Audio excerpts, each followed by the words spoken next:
VOA This Morning.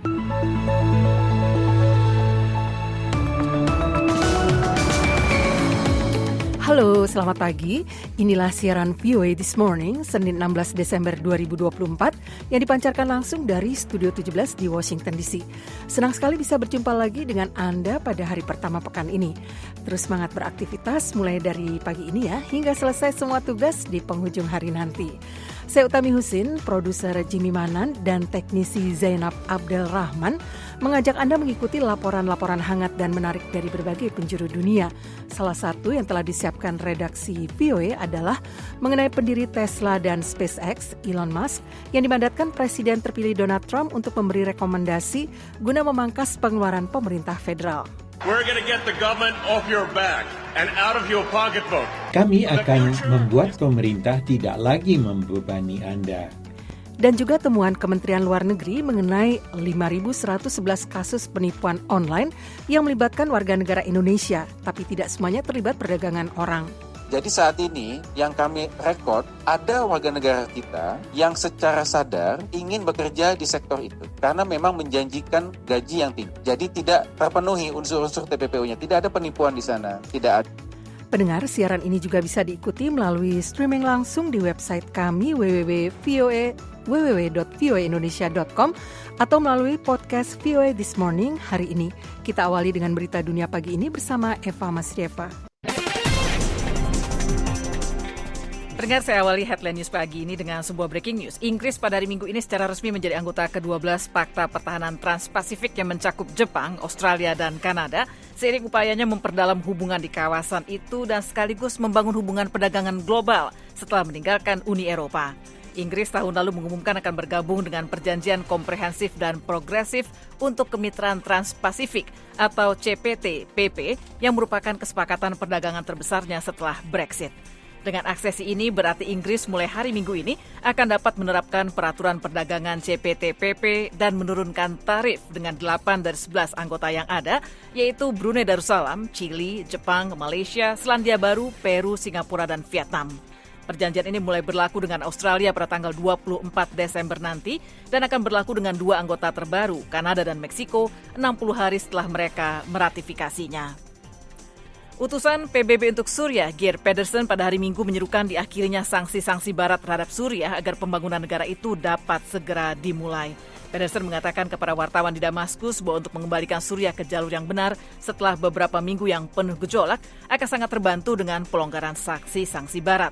We will hopefully see a quick end to sanctions so that you can see really rallying around building up Syria again. And then, my last point, pemerintah Suriah telah dikenai sanksi-sanksi ketat oleh Amerika Serikat, Uni Eropa, dan negara-negara lain selama bertahun-tahun sebagai akibat dari kebijakan brutal Assad terhadap warga sipil yang berawal dari demonstrasi anti pemerintah yang damai pada tahun 2011 dan bergulir menjadi perang saudara.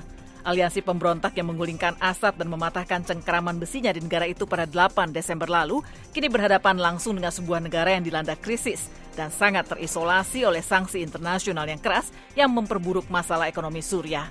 Namun sejumlah tantangan lain telah ikut memperumit pembangunan kembali negara berpenduduk 25 juta jiwa itu, antara lain kepemimpinan transisi baru yang belum memiliki visi yang jelas tentang bagaimana akan mengatur Assad dan kelompok utama di balik penggulingan Assad yang telah ditetapkan sebagai teroris oleh Amerika. Para pejabat di Washington telah mengindikasikan bahwa pemerintahan Biden sedang mempertimbangkan untuk menghapus sebutan kelompok teror itu. Menteri Luar Negeri Amerika Antony Blinken menyatakan hal tersebut di Yordania. Our message to the Syrian people is this: we want them to succeed, and we're prepared to help them do so. Blinken juga sepakat untuk membantu Suriah dengan syarat bahwa Suriah harus menghormati hak kelompok minoritas dan perempuan, mencegah kelompok teror mengambil alih kembali kekuasaan dan memastikan akses bantuan kemanusiaan bagi mereka yang membutuhkan. 5 warga Australia yang telah menjalani hukuman selama hampir 20 tahun di penjara Indonesia karena perdagangan heroin pada hari Minggu dikembalikan ke negara kanguru itu berdasarkan kesepakatan yang dicapai antar kedua negara. Kelimanya merupakan bagian dari terpidana mati kasus narkoba yang dikenal sebagai Bali Nine. Bali Nine adalah julukan untuk 9 narapidana Australia yang ditangkap di Bali pada tahun 2005 karena kasus sindikat narkoba. Mereka terbukti menyelundupkan 8,2 kg heroin. Dari 9 orang itu, 2 diantaranya telah dieksekusi mati, 1 meninggal di dalam penjara, dan 1 lainnya telah dibebaskan. Rekaman video yang dirilis oleh pihak berwenang Indonesia menunjukkan Menko Kumham IMIPAS Yusril Iza Mahendra dan Menteri Dalam Negeri Australia Tony Burke menandatangani dokumen serah terima yang disaksikan kelima narapidana dan mereka kemudian dibawa ke sebuah pesawat menuju Australia.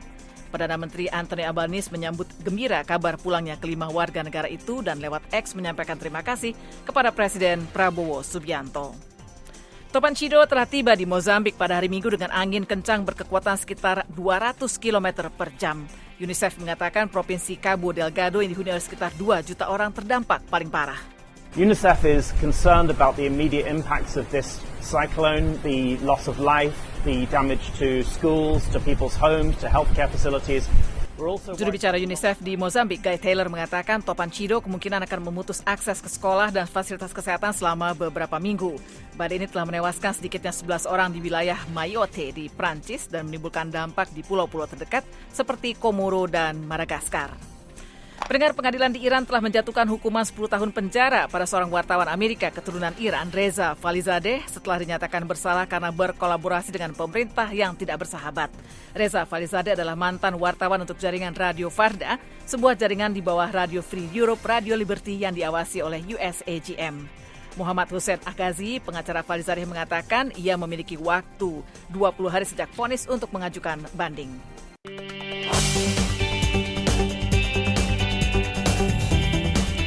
VOA This Morning. Pendengar, sosok yang satu ini mungkin lebih dikenal dunia sebagai CEO Tesla dan SpaceX. Namun dalam beberapa bulan ke depan, Elon Musk diperkirakan akan menarget pengeluaran pemerintah Amerika.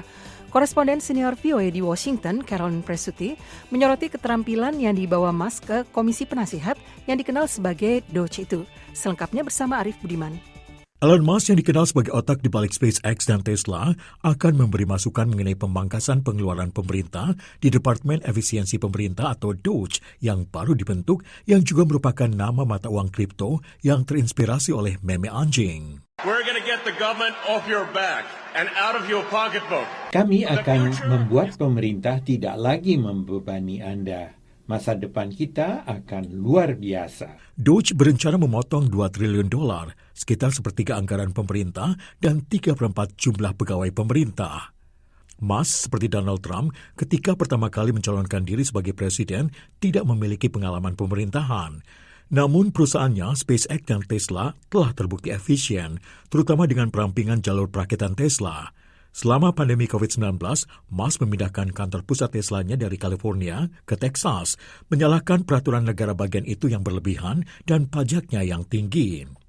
Dia dan sesama pengusaha kaya raya, Vivek Ramaswamy, yang ditunjuk memimpin DOGE, diperkirakan akan meniru proses tersebut dan menghilangkan banyak peraturan federal.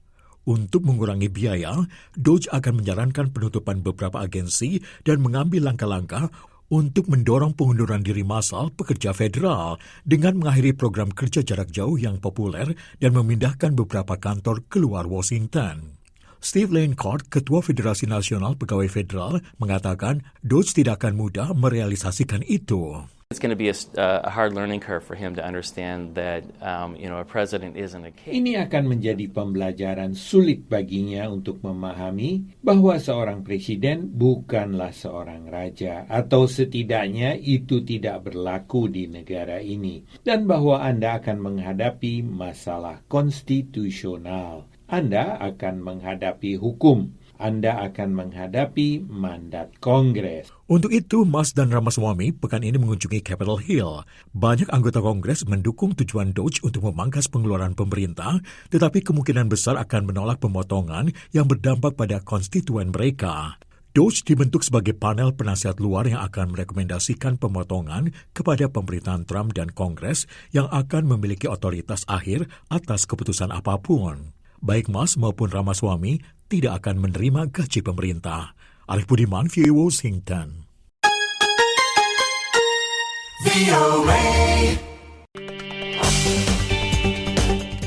Pendengar, Berapa banyak bantuan luar negeri Amerika dialokasikan dan kemana bantuan tersebut disalurkan merupakan dua pertanyaan penting sewaktu pemerintahan Presiden terpilih Donald Trump bersiap untuk menjabat pada bulan Januari.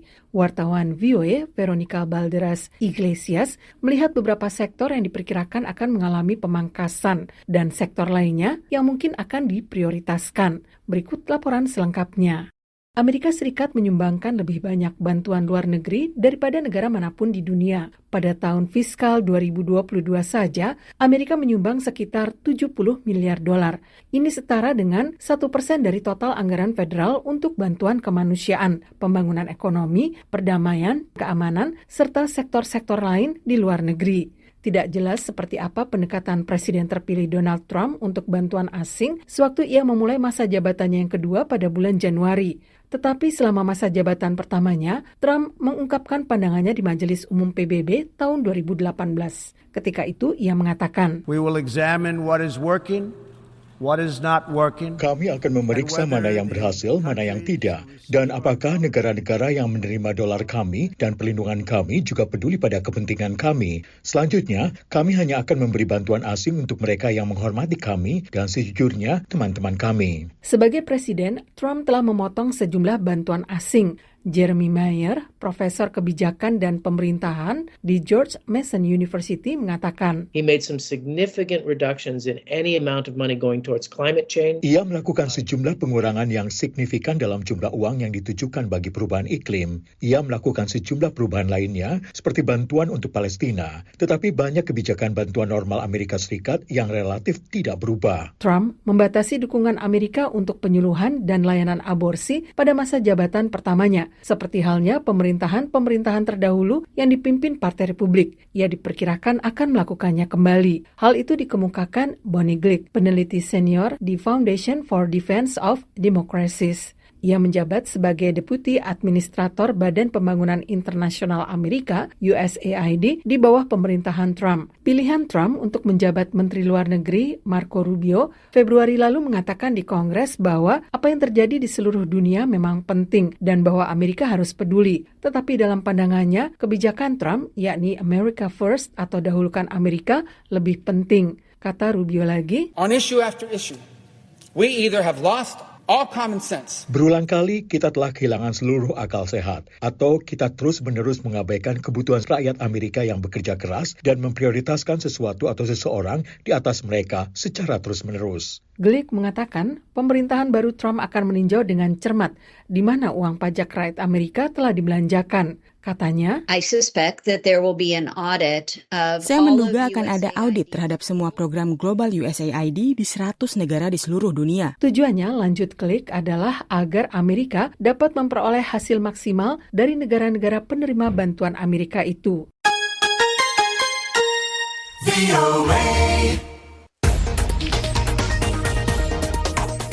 Kementerian Luar Negeri Indonesia menemukan 5.111 kasus penipuan online atau online scam yang melibatkan warga negara Indonesia. Namun tidak semua dari kasus tersebut termasuk kasus tindak pidana perdagangan orang. Fathiah Wardah melaporkannya dari Jakarta. Fenomena judi online dan penipuan berbasis teknologi daring atau online scamming semakin mengkhawatirkan, tetapi sulit sekali menelusuri unsur tindak pidana perdagangan orang atau TPPO dalam kasus pekerja migran yang bekerja di sektor judi online dan online scam di luar negeri. Ini dikarenakan dalam sebagian kasus tidak ditemukan adanya unsur penipuan yang merupakan syarat pidana TPPO. Hal ini disampaikan Direktur Pelindungan Warga Negara Indonesia Kementerian Luar Negeri Judah Nugraha dalam diskusi di Jakarta Jumat lalu. Jadi saat ini yang kami rekod ada warga negara kita yang secara sadar ingin bekerja di sektor itu karena memang menjanjikan gaji yang tinggi. Jadi tidak terpenuhi unsur-unsur TPPO-nya, tidak ada penipuan di sana, tidak ada eksploitasi di sana. Yang bersangkutan memang willingly bekerja di sektor itu karena memang menjanjikan penghasilan yang besar. Judah menceritakan adanya satu kasus baru yang melibatkan 7 WNI yang bekerja di sektor online scam di kota Johannesburg, Afrika Selatan. Setelah didalami, mereka berangkat dari Jakarta menuju Dubai Dubai, kemudian ke Mamboto, Mozambik, untuk kemudian menuju Johannesburg, Afrika Selatan lewat jalur darat. Yang menarik lanjutnya, 3 dari 7 WNI itu sebelumnya pernah bekerja di online scam di Laos dan Kamboja dan dibantu untuk dipulangkan ke tanah air oleh pemerintah. Tidak disangka ketika ketiganya kembali melanjutkan pekerjaan di online scam di kota berbeda, yaitu Johannesburg. Mengingat mereka terbang ke luar negeri dan menekuni sektor judi online dan online scam atas kemauan sendiri, maka tidak dapat dikategorikan sebagai TPPU, tegas Juda. Warga Indonesia yang paling banyak bekerja di sektor judi online dan online scam diketahui umumnya berasal dari Sumatera Utara, Sulawesi Utara, Kalimantan Barat, dan Jawa Tengah. Lebih lanjut, Juda Nugraha mengatakan benar ada WNI yang mengalami penyiksaan dan gajinya tidak dibayar ketika bekerja di perusahaan judi online dan online scam, serta ada yang merupakan korban TPPO, tapi ada pula yang tidak. Dalam beberapa kasus, penyiksaan terjadi karena mereka dinilai tidak memenuhi target perusahaan. Oleh karena itu, negara harus jeli mengkaji setiap kasus yang dilaporkan dan memberi bantuan dengan cara berbeda-beda sesuai kasus yang ada. Lepas dari adanya fakta bahwa tidak semua kasus judi online dan online scam yang melibatkan WNI merupakan tindak pidana perdagangan orang, Direktur Eksekutif Migran Care Wahyu Susilo mengatakan saat ini telah terjadi perluasan korban perdagangan orang. Kalau dulu wajah korban trafficking itu biasanya adalah perempuan dari daerah miskin. Nah sekarang meluas wajahnya, urban, orang muda, bahkan sarjana. Berdasarkan data dari Kementerian Luar Negeri sejak 2020 hingga November 2024, total ada 5.111 kasus penipuan online yang melibatkan WNI di luar negeri. Dari Jakarta, Fathia Wardah melaporkan untuk VOA Washington.